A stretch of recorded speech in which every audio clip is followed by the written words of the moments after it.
As he peers at the carcass of the young elephant, Amboseli Trust for Elephant Officer Nora Njiraini says such disturbing sights have become all too familiar, a reflection of the vicious drought sweeping across the Horn of Africa.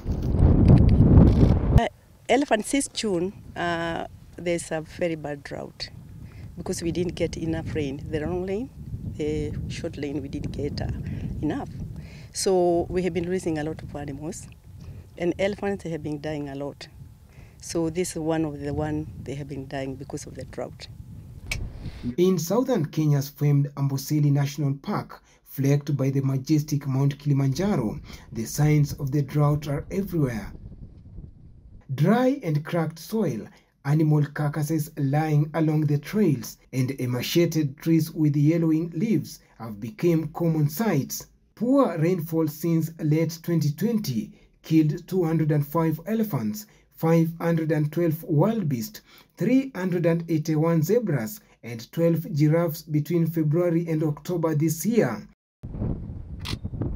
The pastoralists living in Amboseli, a park whose popularity is rivaled by only the vast Masai Mara, know the damage caused by climate change firsthand. Ikiendelea hivi mimi naonekana kama ng'ombe, ndevu, mnyama wote sababu hata hii ngunusa hii meka dogo. Hata hiyo zebra hiyo inaelekea isha kama saa hii ng'ombe. Ndevu hata ndevu saa akati ukopate mashanani ni mingi lakini saa hii haonekani. Sijui kama ameenda wapi, sijui kama amekufa, sijui kama ameenda, sijui. According to Njiraini, more than 100 tuskers out of a total of 2,000 have died since June in the park, which borders Tanzania.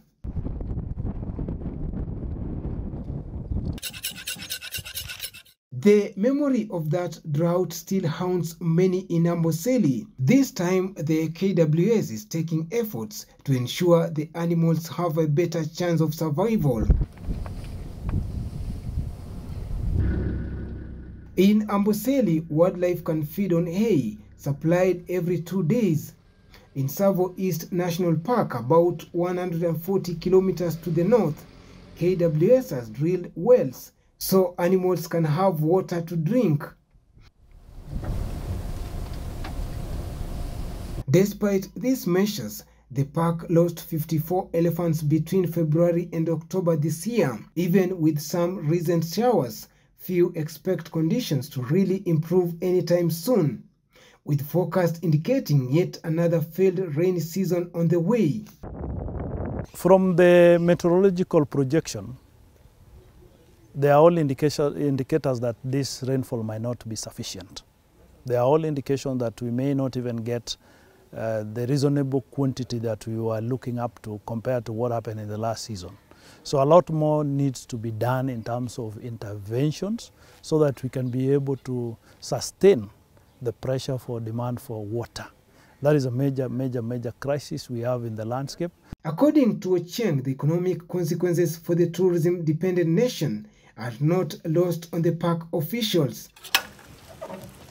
The Kenyan economy depends entirely, in a big percentage, on wildlife tourism. So when we have visitors coming to the country, our main backbone economically is basically wildlife tourism. So when the numbers depreciate, obviously it becomes the concern of every Kenyan, the concern of every conservation party, and even the leadership.